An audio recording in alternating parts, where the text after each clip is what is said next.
All right, so I'm going to do a little video about how to deploy a Rails environment, a Rails application to the AWS Elastic Beanstalk. All right, so the first thing I'm going to do is I am going to do a git clone on Jumpstart Pro, which is just a kind of a ready-made skeleton application for you. You don't have to use this, but I like using it personally. It really speeds up the development process. So I'm going to cd into that thing. I'm going to remove the git references. All right, so now we have a skeleton application that we are going to deploy to Elastic Beanstalk. All right, the first thing we're going to do is generate our Rails credentials. And how we do this is just Rails credentials update. Then we're going to specify the environment as staging. So this is the environment that I am going to deploy the app to. Press enter, and it should create a key for you. And you will use this key to, you will set this key as an environment variable on the Beanstalk environment. Great, so here is our key. All right, next thing we're going to do is we are going to use this template I created on railsbytes.com. And what you do is copy this to clipboard, paste it in, and then profit. All right, so what this does, it's adding a gem called EB deployer, and that's what we're going to use to do a lot of the grunt work deploying this application to the Beanstalk. We're adding WebBrick, we're adding Rails health check, and this is for smoke test. We're generating the routes for the health check. Next thing we're doing is cloning a repo that I have called beanstalk.files. And this just has a lot of Beanstalk configuration files in it. All right, so let's just wait for this to do its thing.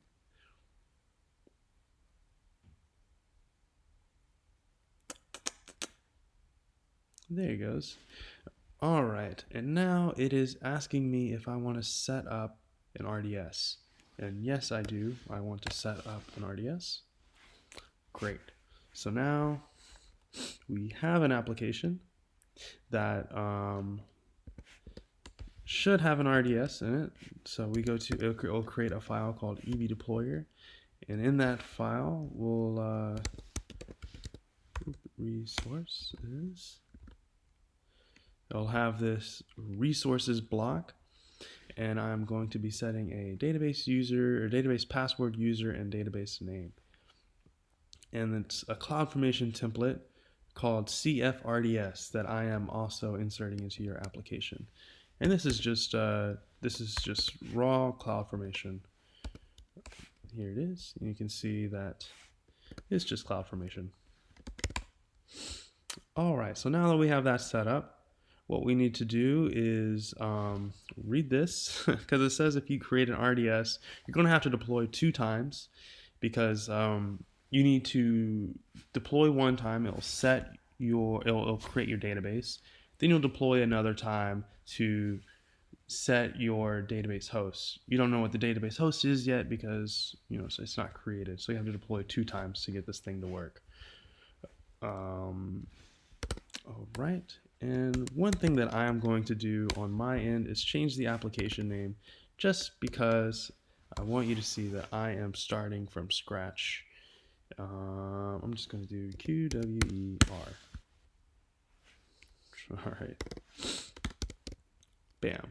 So we'll create an application called Jumpstart Pro QWER. All right. So the next thing we need to do is set our AWS keys. So I'm going to go ahead and do that right now. All right, and let's look into this script that we're going to use to deploy. Okay, so it looks like we need to set our master key, and I'm going to remove these exports because I just set them locally. I'm going to grab my staging key here, And then I'm going to go back into the script, paste in my key, and I'm going to paste it in here as well. All right, and I should be good to deploy, and then I'll deploy, and then I'll change this database host variable. All right, so let's get this going. All right, so I'm gonna do a git init, do a git add, oops, git add, dang it.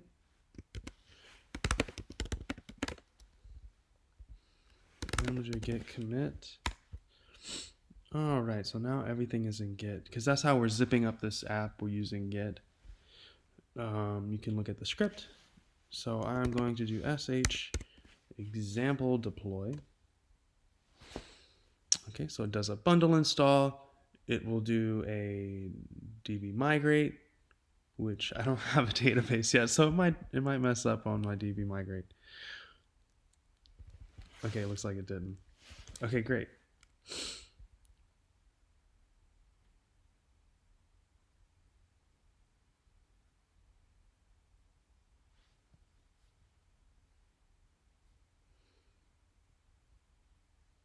All right, so it looks like it's creating my database now.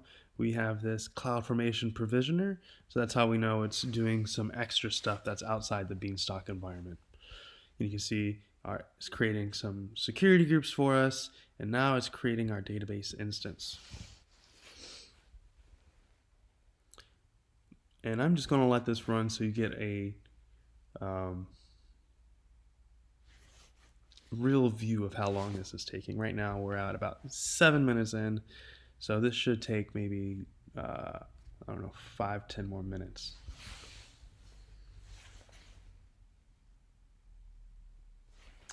And I guess while this is going on, I can kind of explain what's happening in that script. All right. All right, so I'm just doing a straight copy of your EB extensions file and your .platform file, and this has some configuration in it. So this is the Beanstalk .files that I'm cloning right here, and I am moving this into your project. And this has just some packages that we are adding.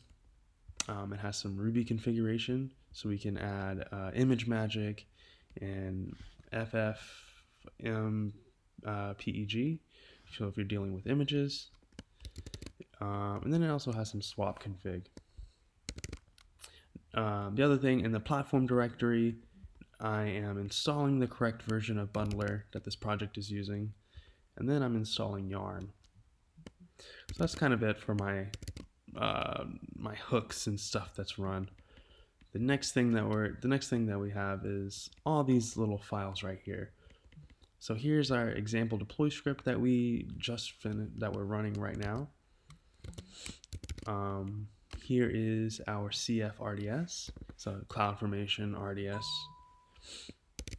And here is some database config. So this right here is being inserted into your database YAML, just like this. We have some Puma config, so this is also being inserted into your Puma config file, or your puma.rb file. Here is the creation of the RDS in your ebdeploy.yaml. This is the solution stack that we are using. This is the most current version. And then here is just some standard setup. So I increase, this is what I'm doing right here, is increasing the timeout. I am creating a IAM instance profile. So you have to have an instance profile on the Beanstalk environment. Setting some environment variables. Looks like I'm setting a Redis host, database host, database username, database password, Rails master key, and then I'm specifying, hey, here's our health check endpoint. So this is just some standard config, and I'll kind of give you a start if you want to create more environment variables or add some more configuration. That's about it with that stuff. Nothing too interesting. The interesting part was using sed to do all this stuff. Also, I'm I'm changing your Ruby version to 3.0.2. I have to do this because that is the version we're deploying to on Beanstalk. So you want to make sure you're running the same version of Ruby locally that you are on Beanstalk to give you the most secure environment, the most replicable. You want to have the most consistent environment as possible. So having the same, working on the same Ruby version you're working on in prod is pretty important. All right, so this is still creating.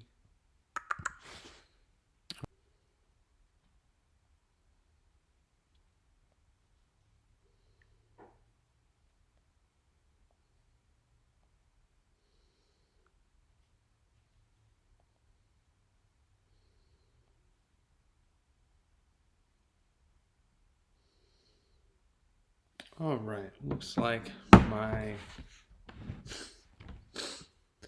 database was created, so that is good. So now it is creating our Beanstalk environment. You can see that here is our app name.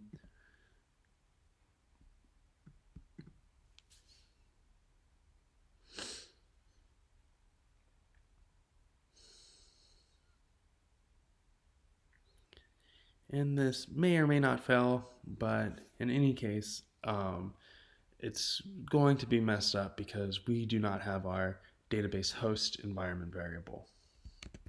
So I'll go ahead and set that while we're waiting.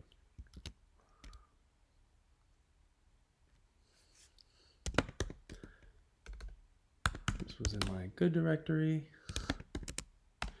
Also, brew install z. You should definitely brew install z. This is really awesome. It learns your file structure. So the more you cd around your app, the better it gets. And you can see I just did z good, and it went into all of these directories, so I can navigate a lot easier. All right, so we have our example deploy. And what I'm going to do now is look and see what our database host is. And again, all this stuff is about to be deleted. You should never make your Rails key public.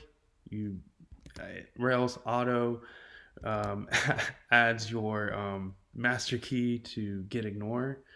So this stuff should never be committed. I highly recommend you never expose any of this stuff to the public. I am doing this now for demonstration purposes, and right after this video, everything is going to be destroyed. All right, so let's go into Beanstalk, or let's go into RDS, look for my database really quick, and we are going to say jump start.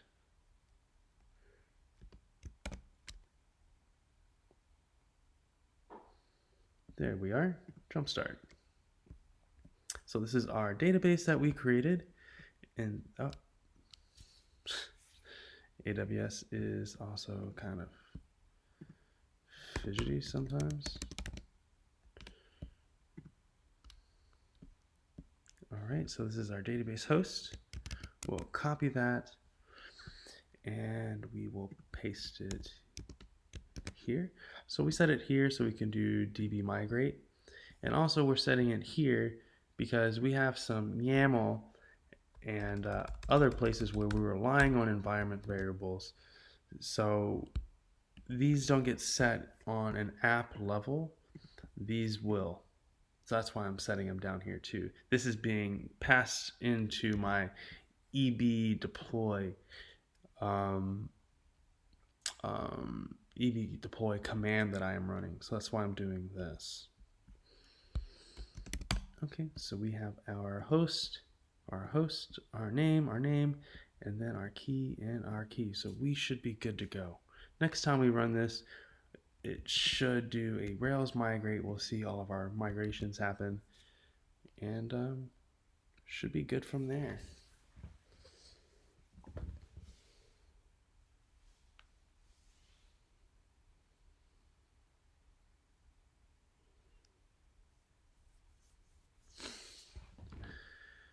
While we are waiting, I can go over a couple other things.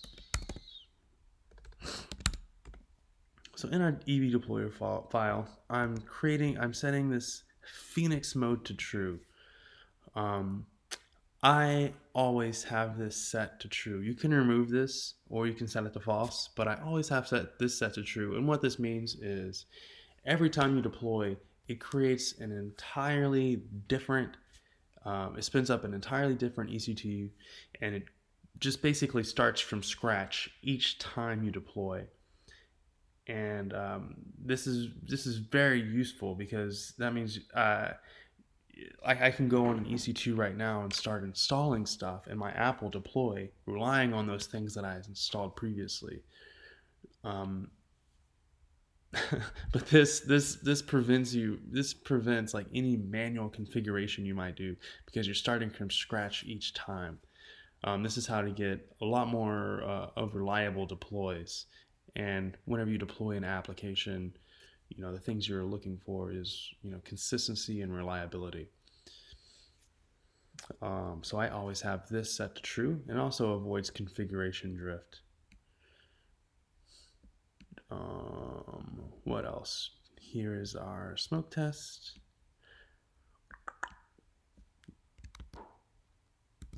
I'm just stalling because this thing does take a little bit of time. I guess that's about it.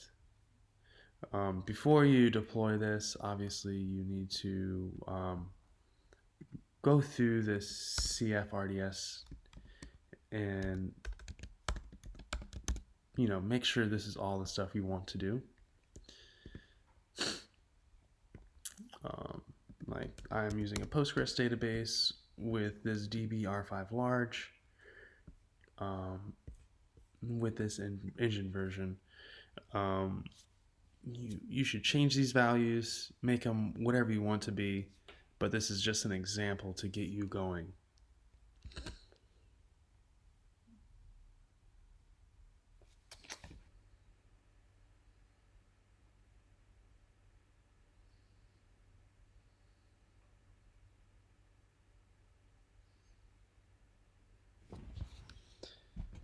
Okay, cool.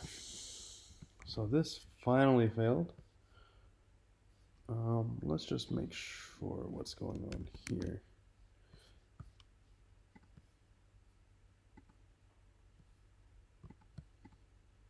Oops. Oh.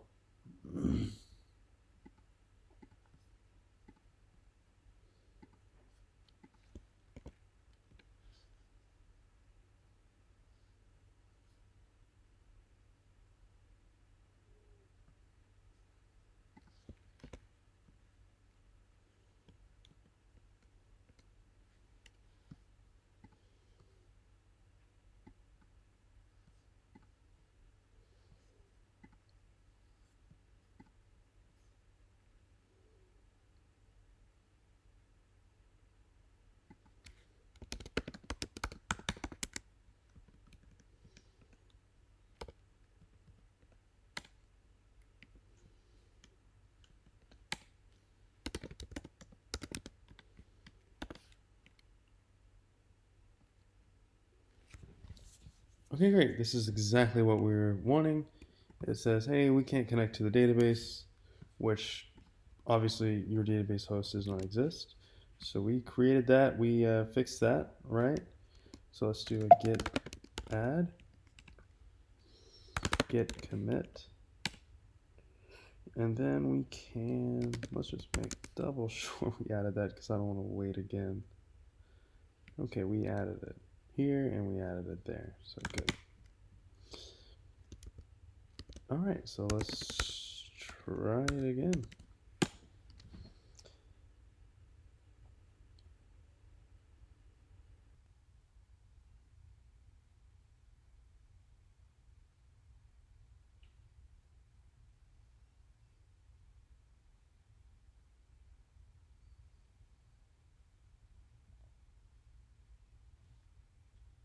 I don't know why that took so long, but whatever.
All right, it looks like we are done.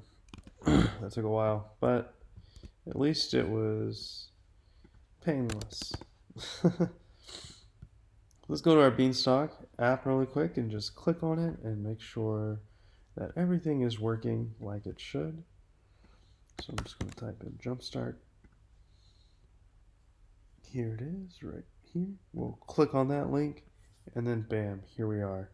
So using the script from railsbytes.com, we were able to deploy our application on Elastic Beanstalk as well create a RDS. All right, that's it.